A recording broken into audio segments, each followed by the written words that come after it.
Diyan. Ano yun? Yung kan. Isa naluluto. Kaya marunong ka, magkakaano, tig sa 10 na. Kaya mo nakakain muna kami. Narasalat.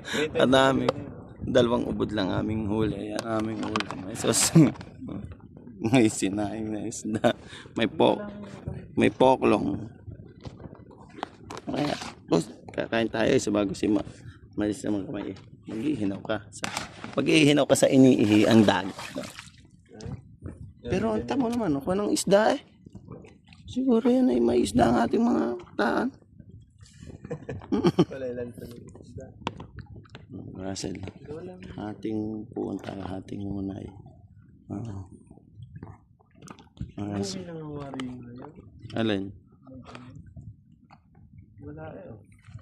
Kabi. Ano dito? Natulingan. Tugi masarap kaya. Kabiak na. Ayun na ito. Ulo. Kain na. Kain na tayo. Kain na guys. Ganito kami dito sa laod. Chill lang. Huwag mong papakahirapan ang pamumuhay. Basta nakain 3 pesos sa isang araw. Tapos lugi ka ng 800 pesos sa isang araw. Mangan ka muna kaya ng asin sa kapitbahay. Kala Simon, baka may ulam. Hingi tayo ulam.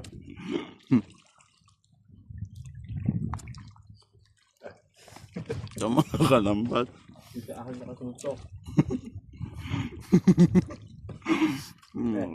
Mga kalambat kain. Kalambat.